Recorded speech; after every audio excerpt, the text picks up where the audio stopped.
So Jordan, thank you so much for fitting me into your busy schedule. How are you this morning? How has testing gone so far? Yeah, good. It's nice to be back. It's been a long time coming, as we said earlier. So it's kind of funny, you get back to it and it's like riding a bike, as they say. So yeah, we're ready for it now. Do you feel like it's been a long winter? Very, very, very long. I mean, it doesn't matter how many times you do it. There's always some carnage to deal with it at the end of the sort of winter season. So yeah, I think everything's come together nicely. I've had it's kind of stickers and all the rest of it, making sure they all fit, and they do. So I can't complain too much yet, but we're only on day one. Exactly. Lovely. So how was Navarra anyway? Was that a good test? Yeah, good. I actually didn't go to Navarra, so I let my brother take that one. So it was his first time on his own without me there. So I'm a control freak, so that was a bit tough.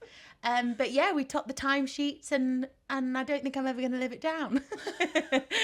Well, I'm sure it was because you weren't there. I'm sure Yes. It's just how brilliant Glenn and your bike is Exactly. this year. So I just want to talk a little about you, because, you know, we get caught up in this whirlwind of PBM and Glenn and everything in the season, but we don't actually hear about the people who make it happen, which is obviously you and your twin brother Frank. So just talk to me a little bit about being a team owner. You know, in my opinion, one of the main attributes is leadership. I think you've got to be a strong leader to be a team owner. Is that something you were kind of born with, or is it something you've had to grow into since stepping into being a co-owner? It's really funny because I've always been in racing. The first track my brother and I went to was 6 days old. So my granddad on my mum's side had a team, and Reve Red Bull Ducati, at the same time as my dad had his. So luckily my mum had twins. So my brother was in one team gear and I was in the other. So I've never known anything different, and it was always my dream to pursue this. So it obviously didn't happen in the way that I anticipated. I thought there'd be some kind of handover, but I was really thrown in at the deep end. You know, when my dad fell ill, it was very, very quick and very, very sudden, and we were peak, race season. So I got chucked in at it, and I think I've always been quite a strong personality. But it's very difficult when you've been friends with your team as the team owner's daughter to then being the one that sort of pays their wages and almost their boss. So that was difficult, but I think, we learn forever. It doesn't matter how old you are or how long you've been. Every day's a school day, as you say. So yeah, I think I'm getting there slowly. We're in year 2 now, so I don't really have much of an excuse.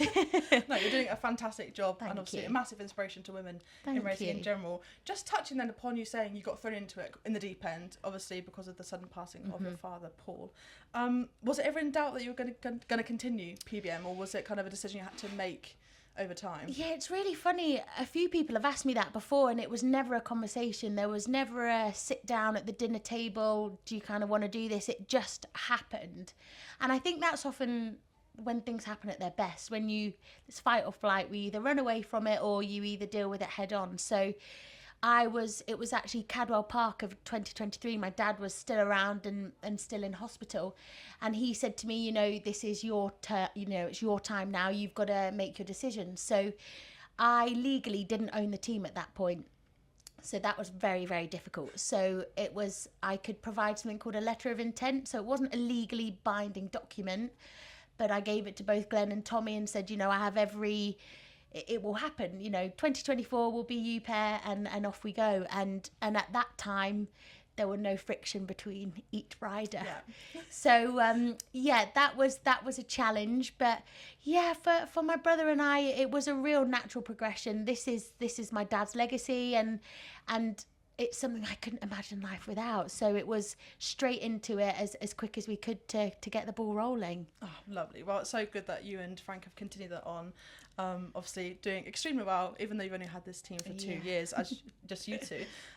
So then just take me back a little bit. If you could go back to yourself, 2 years ago, even 5 years ago, before you even knew you'd inherit this team, and sit down with your younger self, what would you say to her? What do you think she needed to hear? I think the biggest thing is that everybody is here for themselves. I'm very much a people person. I love people, and I prefer to make other people's, their happiness would come before mine. And that probably was the most difficult thing in stepping into the role, that actually this is people's jobs. They do love it, but it is their job. So I think really it was just think about what I really wanted, and this was for it to work. That was all it was. So I think also kind of trust your instincts is a big one. I think if you have a gut feeling about something, you follow it, whether it be good or bad.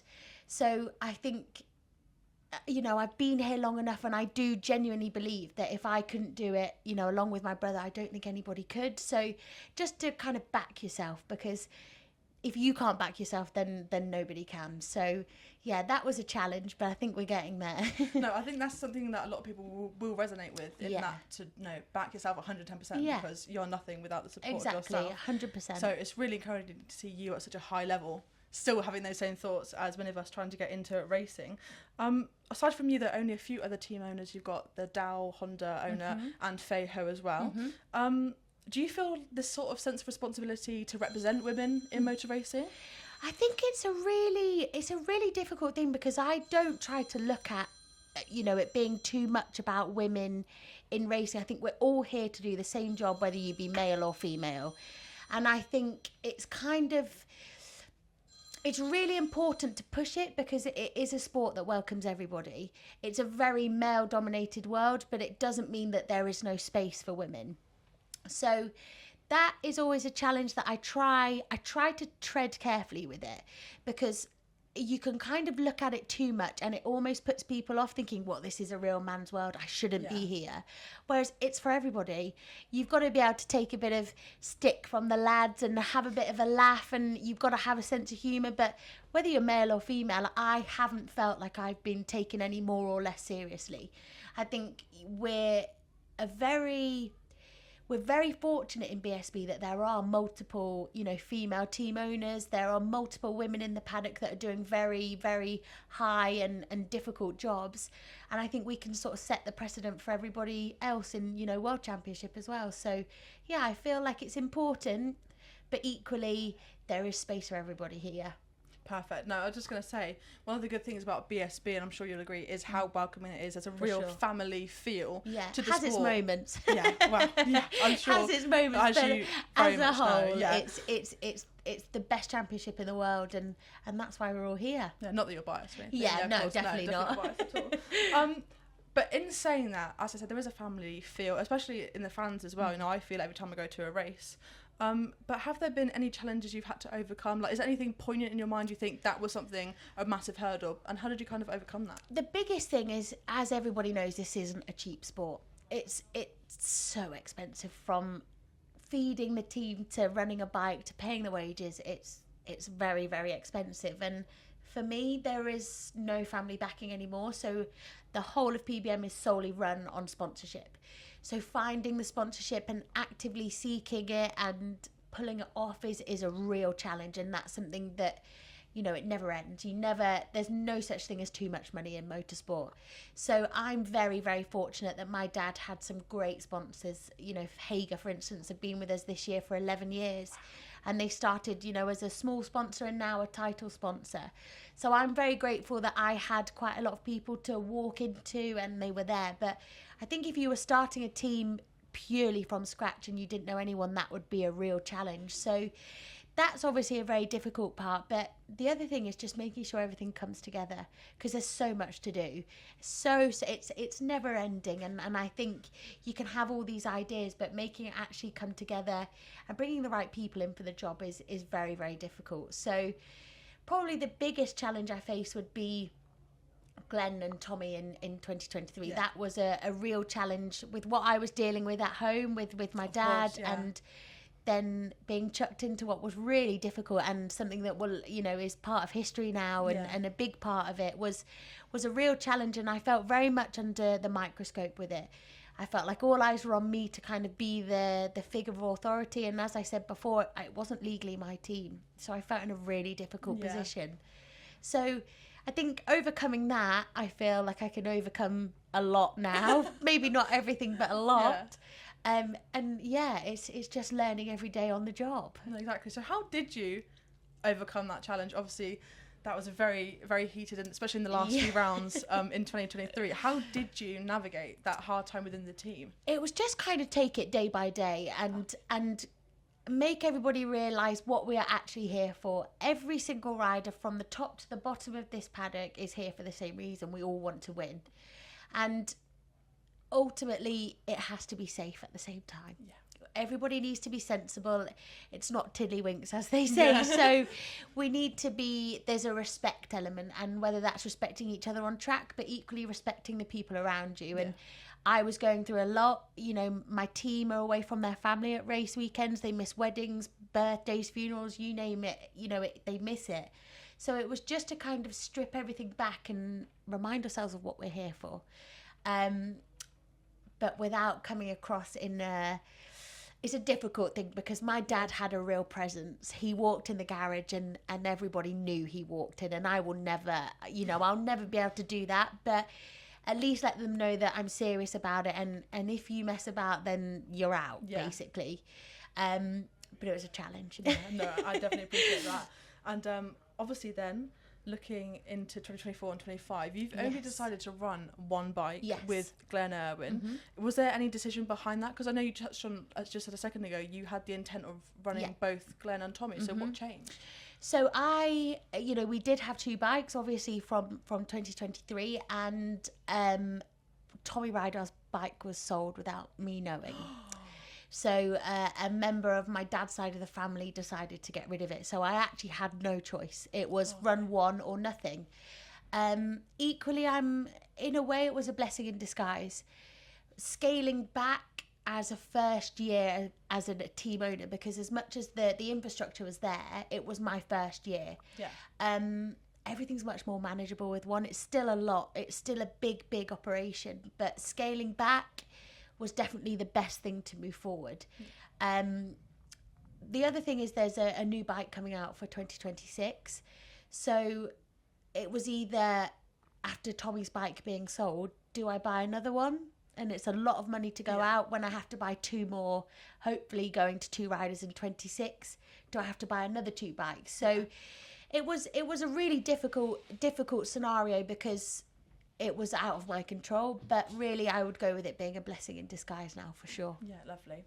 So just circling back then to your experience of being a woman in racing, you've spoke about how you would deal with your younger self now and what you would tell her, but for all the people that want to get into motor racing, especially young women in particular, if you could wave this magic wand, your fairy godmother, Jordan Bird, and change one thing to make the sport more welcoming than it already is, what would you say that would be?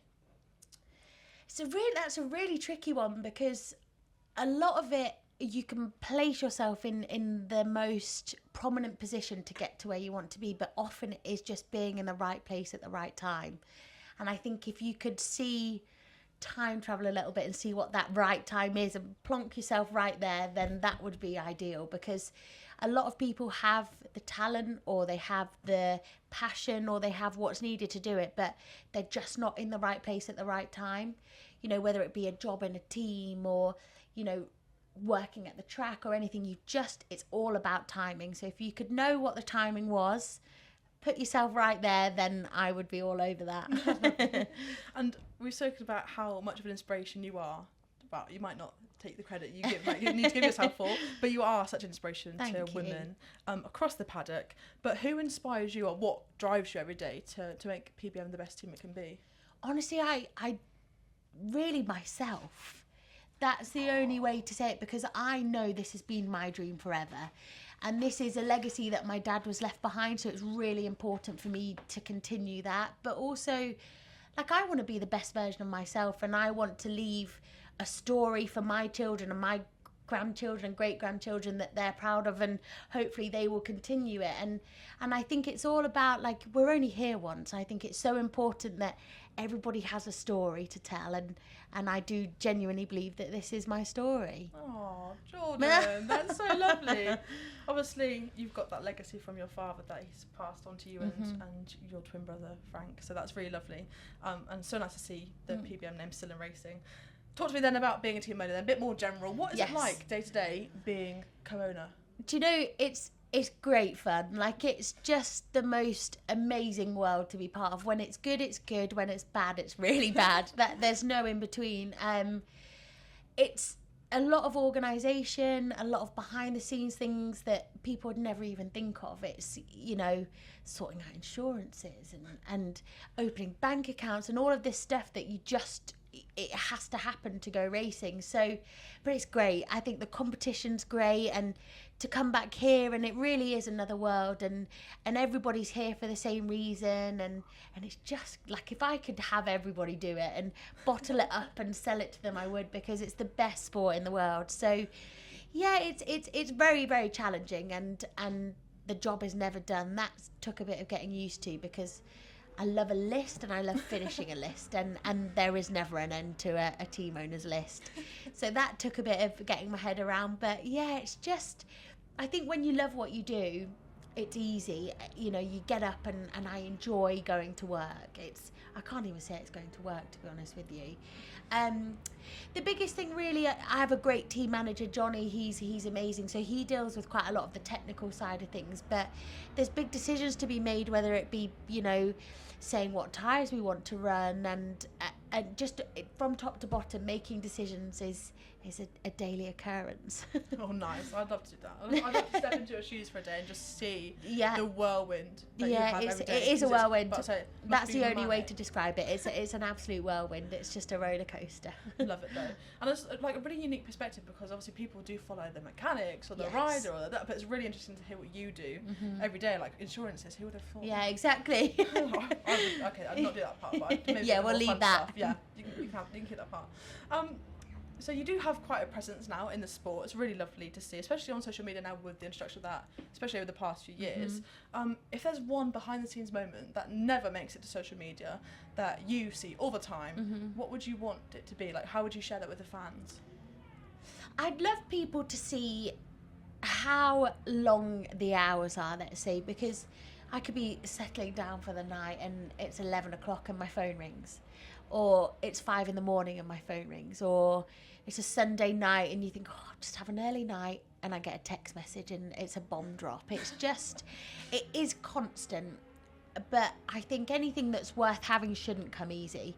So I would love people to see how constant it is, because I think a lot of people see this as a very glamorous thing. We all come in these big Arctic lorries, and you know, the riders all have nice things and nice shoes, and it is some of that, yes, but it's hard work, and it's travelling, and it's missing out on things with friends and family, and it's a lot, and I would love people to see how it all comes together is the biggest thing. Yeah, definitely. I think that's something that no one will ever see. Like, just the truly extent you have to go through, like, even for testing, like, you know, as you say, you haven't even had a round this season, and we're already yeah, exactly. It's so true, so true.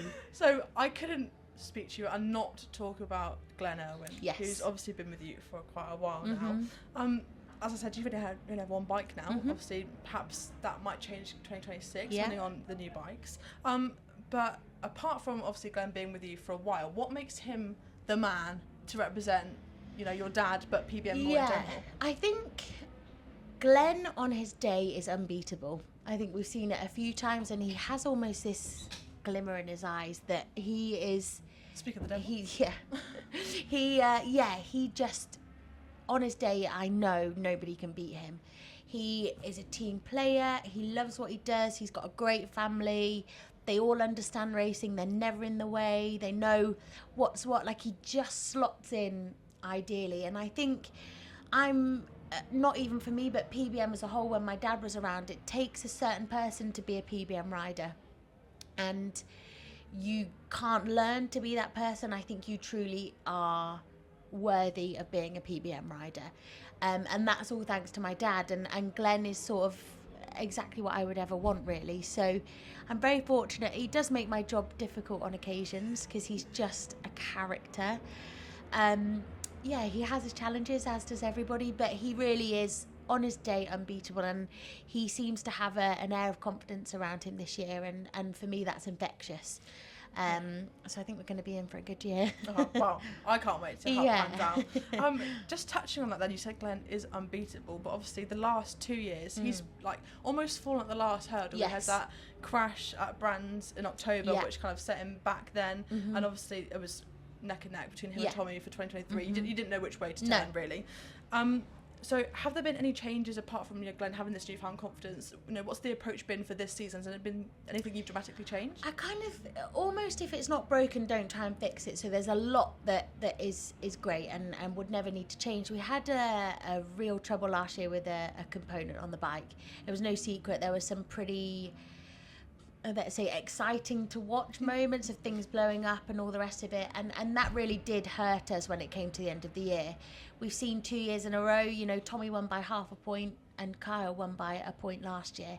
Like, every single race counts, and the biggest thing is we need more podiums. We need a lot more consistency. We won a lot of races, but we need the consistency. We need to be bashing out podiums every single race, be there or thereabouts. We had a very up and down last year. I think if we had a graph, it'd be like this. So, yeah, I think consistency is key. I think Glenn knows exactly what he needs to do, and that hasn't changed from last year, the year before, and everything else. So, yeah, consistency really, and we have an updated version of the component that let us down last year. Okay. And touch wood, that's doing the job so far. So, yeah, I think you do everything you can every single year, and it will be what it will be at the end of the year. No, lovely. I just remembered that massive high side at Glenn had at Thruxton. Yeah, that picture that was taken. She was she was a beauty. He bounces very well, luckily. Yeah. That was a big crash. I mean, for the bike, it didn't look that extravagant, let's say. Glenn shot up and came back down with snow on his boots, but it wrecked the bike. The bike was wrecked. And it soon, it's just that's a difficult thing for your confidence, I think, as a rider. I'm not a rider, but I would imagine it would. So I think he just needed to regroup from that, and it took a couple of races to get back into it. But yeah, he doesn't even think about these things anymore. I would. I think I'd be out for 6 months. Yeah, I would hold on to it. I'd be like, no, exactly. Look after me. No, please take me away. Exactly. I absolutely would. So we've said it's a bit unpredictable last year. The bike was a little bit touchy at times. Massively.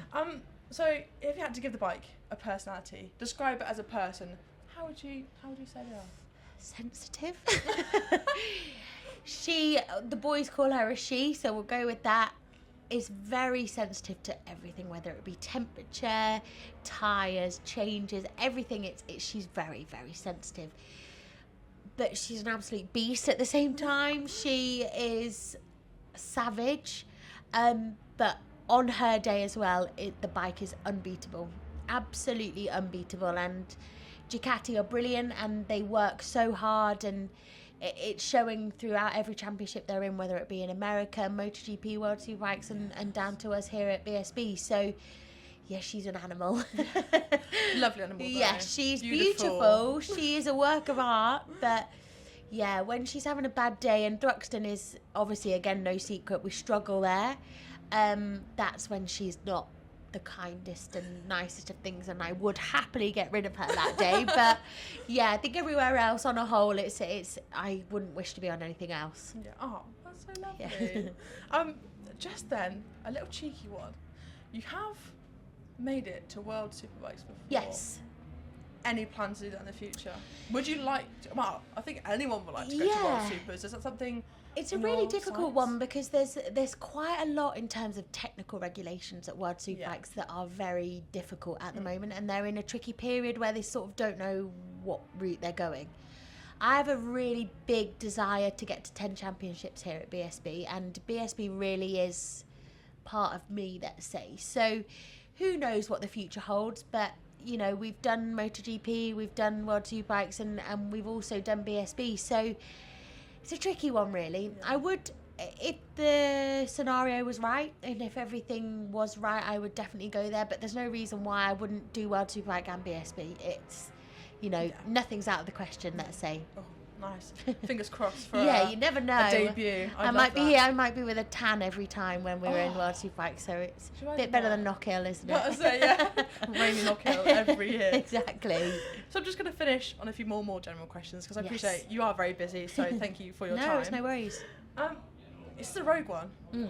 Let's take Glenn at the question, because I feel like you might say him. But if you were stuck in a lift with one BSB rider, who would you hope for it to be, and why? So, Brooksy would be up there, because he is probably the most clever rider we've ever had. He analyses everything and he would find a way out. Glenn, definitely not, because he would just talk you to death.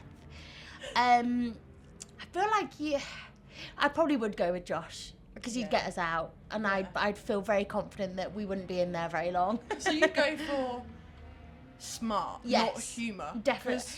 Lifts freak me out. I'm going for Storm Stacey or someone. Yeah, well, I'm not planning on being in there for a long time. So if we were in there a long time, I would go for character. But I want to get out, so I'm picking Brooksy. No, right, I went straight for, I'm locked in for the long one. I'm here, it's fine, I'll have to do with it. I'm big. I hum everywhere I go. Everything's music to me. So if your life had a soundtrack, and there was this montage of you, slow-mo, walking into the paddock, or you there analysing before the race, what would that song be? What would you put over the top of that montage? So we actually have a team song, and it's Jerry Cinnamon Disco Land, and every time we win a race we play it, and I'm not joking, I could be having the world's worst day. I put it on and I'm instantly happy. So it wouldn't be a dramatic song, it would be Disco Land, because it just makes me feel good, and I would hope anybody watching it would make them feel good too, and it just reminds me of winning, and it's great, so we go for that one. Yeah, definitely. Why that song from Jerry Cinnamon Do in you know, I have particular? no Why did idea. that come about? Not a clue. I couldn't tell you.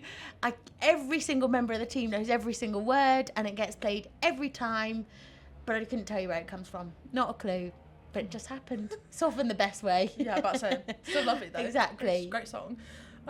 So if we were to sit down again after the finale at Brands Hatch later on this year, and speak like we are now, what story are you hoping to tell about your season with PBM? I think everyone would want to tell the same story. I think I want to be sitting here with you as 10 times British champion. So that is the real priority for us. I wouldn't come here if I didn't think that could happen. I think that's the priority. I want everybody to be happy, healthy, safe, and I've just had a great year of racing. I'd like my plans for 26 to be solidified. That would be a good one too. But I think if we could sit here with a big trophy sat between us, lovely. I think that would be, that would be a nice end to the year. Yeah, definitely, especially getting that 10th victory for Exactly. you. So then, narrowing it down, if you had to pick one emoji to sum up how you think this year will go, what emoji would you pick? Not the trophy one. Yeah, see, that's obviously obvious. I'm going to go for a champagne bottle. Ooh. Because hopefully we'll be sat here on Sunday night of Brands Hatch, covered in champagne, and it smells hideous, but it's the best smell in the world. So I think we'll go with the champagne bottle. Nothing, not like the star-eyed emoji. We could do. That was my main thought. It was like a love heart. Yeah, no, see, but it could also be a close one with a checkered flag. Oh, the end of the year, it's all, but I'm champagne. sold with the champagne bottle, I think. No, good answer. We'll go with that. No, I love that. Well, it's been an absolute pleasure getting to speak to you. you. Thank you so much for your time. No, anytime. Obviously, an absolute delight to speak to. Good luck for the year. Hopefully you can get that 10th title. It's the plan. And well, I'm sure you'll do very well regardless. So thank you so much for your time. No, thanks for having me.